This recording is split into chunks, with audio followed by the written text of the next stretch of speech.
Bienvenidos amigos a esta reflexión del día de hoy. Esperamos que escuchen la palabra de Dios y no endurezcan su corazón. Hoy es un gran día para escuchar la palabra de Dios. Amanece para muchos. Y es un gran día para decirle a Dios, gracias Dios por el despertar, por el amanecer, por la luz, por el aire, por el oxígeno, por las nubes, por la tierra, por el mar, por todo lo que nos rodea. Gracias Dios por el trabajo. Gracias Dios por estar ahí acompañándonos todavía entre nosotros. Pues amigos, hoy les voy a hablar de la palabra de Dios. ¿De cuál palabra de Dios? De la doctrina que Cristo le enseñó a sus discípulos hace 2000 años y que está escrito en la Biblia. Esa doctrina única. Porque Jesucristo no creó sino una sola iglesia, una sola fe, un solo bautismo, uno. Por lo tanto, usted asegúrese de pertenecer a la iglesia de Cristo. ¿Dónde está escrito eso? En Mateo 16, 18. Ahí vemos cómo Jesús le entregó su iglesia a Pedro para que él la administre, la guíe por el mundo entero. Y durante 3 años le enseñó a esos discípulos lo que debíamos enseñar por todo el tiempo. Y eso es la riqueza de la iglesia católica. Otro comentario. Si usted en estos momentos pertenece a otra iglesia separada a la de iglesia católica, que fue la que fundó Cristo, con todo el cariño del mundo se lo digo, estás perdido, totalmente perdido. No hay forma de que usted, estando en otra iglesia, se salve. No existe. A menos que regrese al redil, regrese a la iglesia de Cristo. Pida perdón por ese pecado de apostasía que estás cometiendo. Y eso está escrito en la Biblia, muchachos. Está escrito en la Biblia. Usted puede leerse Mateo 7, 21, 23 y ahí te vas a dar cuenta de que estás en un error. Puede leerse Juan 20, 21, 23 y te vas a dar cuenta que estás en un error. Y no me puedes llamar a mí y yo te muestro con la Biblia que estás en un error. Pero hay un problema muy grave, muchachos, y sobre todo para los hermanos separados. Es que está escrito en la Biblia que el Dios de este mundo, que es Satanás, les ha cegado el entendimiento para que no vean el resplandor del Evangelio. Por eso usted le pregunta a cualquiera, un testigo de Jehová, adventista, luz del mundo, evangélicos, todas las iglesias, pregúntenle si ellos están en la verdad y todos le van a decir que sí, que ellos están en la verdad y que ellos están en la salvación. Pero al mostrarles en la Biblia no logran entender lo que está escrito, pero creen que están salvos cuando es el mismo demonio el que los tiene atados. La ministerial. ¿Cuántas personas se salieron de la iglesia católica para pertenecer a una de estas doctrinas de demonios? ¿Cuántas? Miles de personas se han salido en estos 500 años para pertenecer a esas doctrinas de demonios. Y muchos de ellos, tristemente decirlo, murieron creyendo que iban a ser salvos. Y les aseguro que no hay uno que estando por fuera de la iglesia de Cristo se salve. No hay uno solo. Tampoco los estoy mandando para el infierno, pero mínimo van a parar al purgatorio, a penar por quién sabe cuánto tiempo ese pecado de apostasía. ¿Y qué decir de los malos católicos que van a misa, pero todavía no entienden la palabra de Dios? Se confiesan de vez en cuando, van a misa de vez en cuando, no comulgan. Bueno, tantas cosas que les puedo decir. Hoy les voy a mostrar la palabra de Dios que está escrito y por qué está escrito esta palabra. Persignémonos, muchachos, en el nombre del Padre, del Hijo, del Espíritu Santo. Amén. Ojalá hoy escuchen la palabra de Dios y no endurezcan su corazón. Pero voy a decir otra que pronuncia Jesucristo. El que quiera oír, que oiga. Primera lectura del libro de los Hebreos 12, 1, 4. Corramos con constancia en la carrera que nos toca. Hermanos, teniendo una nube tan ingente de testigos, corramos con constancia en la carrera que nos toca, renunciando a todo lo que nos estorba y al pecado que nos asedia. Fijo los ojos en el que inició y completa nuestra fe, Jesús, quien en lugar del gozo inmediato soportó la cruz, despreciando la ignominia, y ahora está sentado a la derecha del trono de Dios. Recordad al que soportó tal oposición de los pecadores, y no os canséis ni perdáis el ánimo. Todavía no habéis llegado a la sangre en vuestra pelea contra el pecado. Palabra de Dios, te alabamos a ti, Señor Jesús. Yo entiendo esta frase, la entiendo.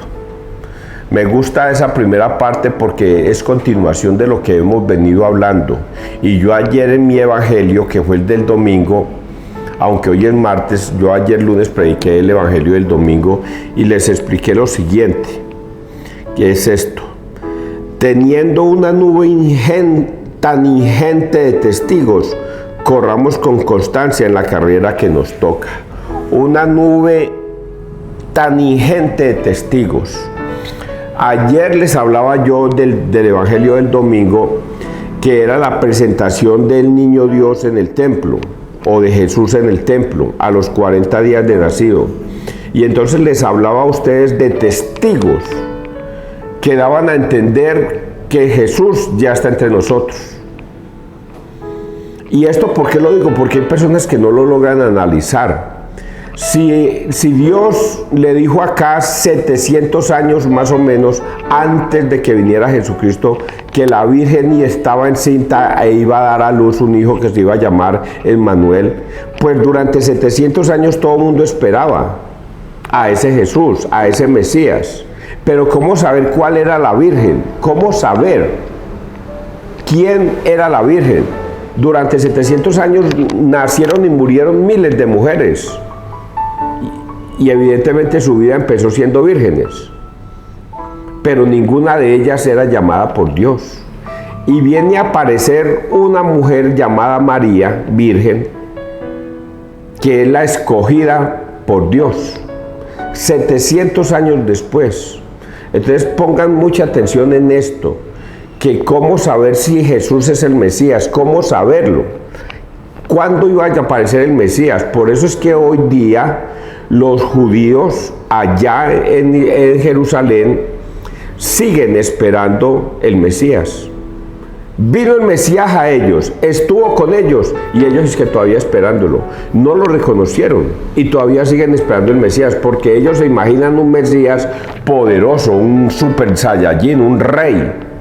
Y ven a Jesús como un profeta más de los que han existido, pero no quieren reconocer a Jesús como el Hijo de Dios, el Mesías prometido. Y por eso han pasado 2000 años y siguen esperando. Mientras que Jesús se revela a los que Él quiso. O más aún, Dios revela a Jesús a los que Él quiere. Por eso hoy nosotros nos damos cuenta de que Jesús vino, estuvo entre nosotros, murió en la cruz para darnos vida eterna y resucitó al tercer día. Por eso nosotros lo sabemos. Entonces hay una nube ingente de testigos que dan fe de que realmente Jesús vino. Empecemos por María. María es la primera. Se le aparece el arcángel San Gabriel. Le dice que ella es la escogida. Y por eso le dice, salve, oh María, llena eres de gracia, el Señor está contigo. Y bendito sea el fruto de tu vientre, Jesús. Es la primera que se da cuenta. Pero a ella no le creen, como que se le apareció un ángel. No es que viene José y le dice, yo no le creo. Y José comienza a dudar de ella, pero no la quiere denunciar, para que no la vayan a golpear a pedradas y todas esas cosas. Pero tiene que aparecérsele un ángel en sueños a José, para darle a entender que es verdad, que Jesús, el Emmanuel, el Mesías, está en el vientre de María. Y José lo entiende, es el segundo testigo. Y luego aparece en la presentación al templo, aparece, bueno, vamos a decir de otros testigos. Esa noche se le aparecieron pastores, que un ángel se les reveló a los pastores y les dijo: ha nacido en una cueva allá el Rey de Reyes, y esos pastores van. Están los 3 reyes magos que fueron a verlo y lo vieron. Ayer aparecía un hombre llamado Simeón, aparece una mujer llamada Ana, que dan testigos, son testigos fieles de que realmente esto pasó. Esos testigos son muy importantes para reconocer que ya el Mesías está entre nosotros. Simeón lo decía: ahora sí puedo morir en paz, porque a mí se me había revelado a través del Espíritu Santo que yo no iba a morir hasta no conocer al niño Dios, al Mesías. Y cuando cargó al niño, este es el que estábamos esperando durante tanto tiempo. Por fin llegó. Y Ana, una mujer de 84 años que le servía a Dios en la iglesia, también lo reconoció, porque el Espíritu Santo se lo revelaba y lo reconoció. Hoy nosotros debemos ser también, a través del Espíritu Santo, reconocer a Jesús. ¿Entendieron esta primera parte? Bueno, es lo que estaba escrito acá. Por eso dice otras cositas como renunciando a todo lo que... aquí. Corramos con constancia la carrera que nos toca, renunciando a todo lo que nos estorba y al pecado que nos asedia. Fijemos los ojos en el que inició y completa nuestra fe, Jesús, quien en lugar del gozo inmediato soportó la cruz, despreciando la ignominia, y ahora está sentado a la derecha del Padre del trono de Dios. Recordad que soportó tal oposición de los pecadores, y no os canséis ni perdáis el ánimo.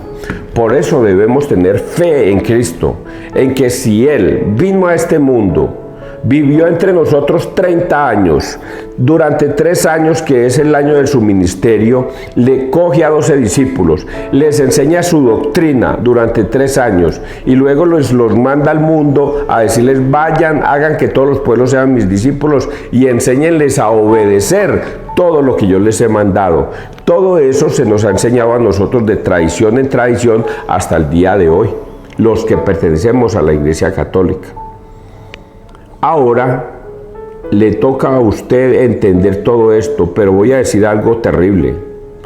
Usted jamás va a entender esto si no le es revelado por el Espíritu Santo. Lo que le pasó a Simeón, si él, que era un hombre justo, el Espíritu Santo se le reveló a él para que conociera el niño Dios, a Jesús. Si no, usted jamás va a entenderlo. Vamos a leer el Salmo 21. Te alabarán, Señor, los que te buscan, los que te buscan. Cumpliré mis votos delante de sus fieles. Los desvalidos comerán hasta saciarse. Alabarán al Señor los que lo buscan. Viva su corazón por siempre. Lo recordarán y volverán al Señor hasta de los confines del orbe. En su presencia se postrarán las familias de los pueblos, ante Él se postrarán los que duermen en la tierra, ante Él se inclinarán los que bajan al polvo. Mi descendencia los servirá, hablarán del Señor a la generación futura, contarán su justicia al pueblo que ha de nacer todo lo que hizo el Señor. Mire lo que está escrito acá: te alabarán, Señor, los que te buscan. Hay una frase que está escrita en la Biblia, es que busca primero el reino de Dios y toda su justicia, y todo lo demás se os dará por añadidura. Aleluya. Aleluya. Bueno, esa canción es muy linda. Busca primero el reino de Dios mientras Él se deja encontrar, porque hay personas que no les interesa el reino de Dios. No les interesa. A los guerrilleros les interesa el reino de Dios. ¿Qué? A los narcotraficantes les interesa el reino de Dios. ¿Qué? A los políticos corruptos les interesa el reino de Dios. ¿Qué?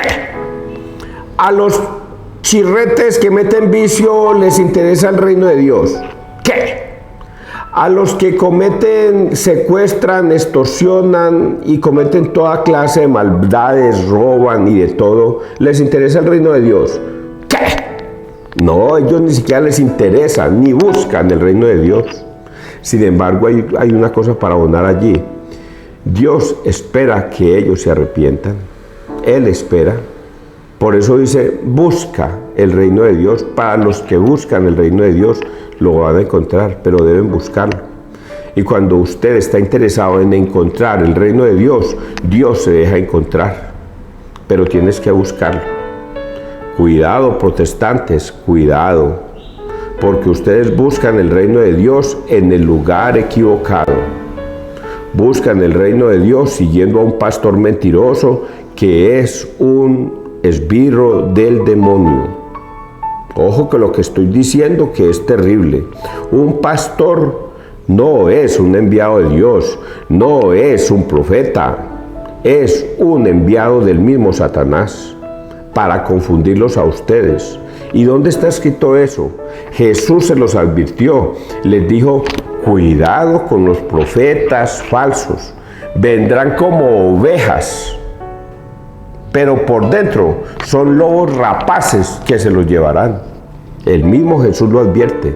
Así es que esos pastores que yo les digo mentirosos y que creen que están al servicio de Dios, no están al servicio de Dios, están al servicio de Satanás. Y por eso en Mateo 7, 21, 23, Jesús les dice, no los conozco, alejaos de mí, hacedores de la maldad. Porque Dios, Jesús ya los conoce, sabe quiénes son esbirros de la maldad. Y muchos de ustedes que se pusieron a seguir a ese pastor están creyendo que están por el camino correcto y que Él los va a llevar a la salvación.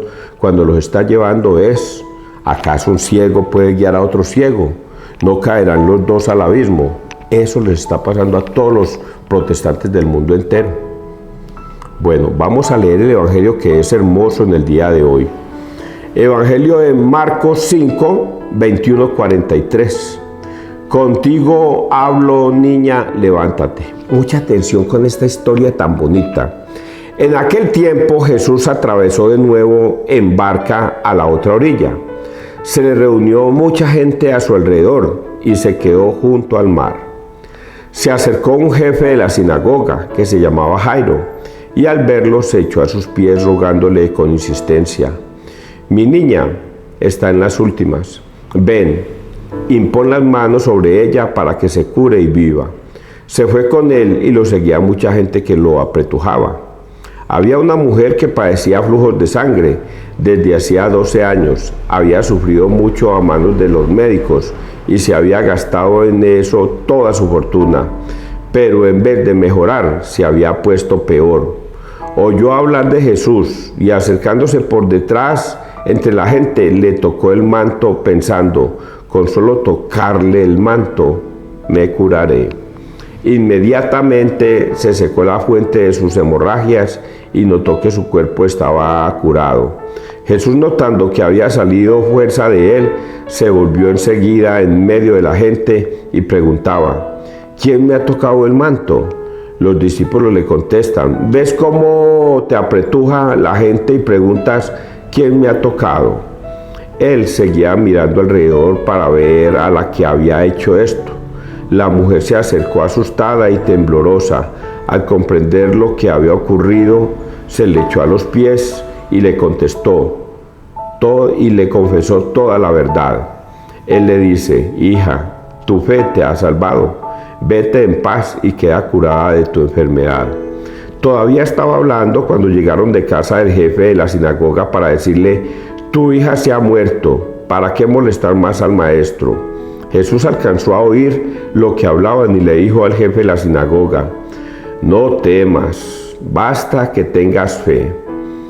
No permitió que lo acompañara nadie, más que Pedro, Santiago y Juan, el hermano de Santiago. Llegan a casa del jefe de la sinagoga y encuentra el alboroto de los que lloraban y se lamentaban a gritos, y después de entrar les dijo: ¿qué estrépito y qué lloros son estos? La niña no está muerta, está dormida.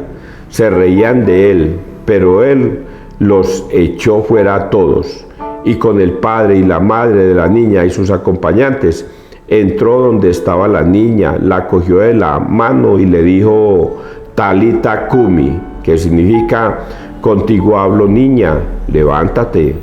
La niña se levantó inmediatamente y echó a andar. Tenía 12 años y quedaron fuera de sí, llenos de estupor. Les insistió en que nadie se enterase y les dijo que dieran de comer a la niña. Palabra del Señor, gloria a ti, Señor Jesús. Hay tantas cosas para debatir y sacar de este texto bíblico que yo me sé muchas. Volvamos al contexto.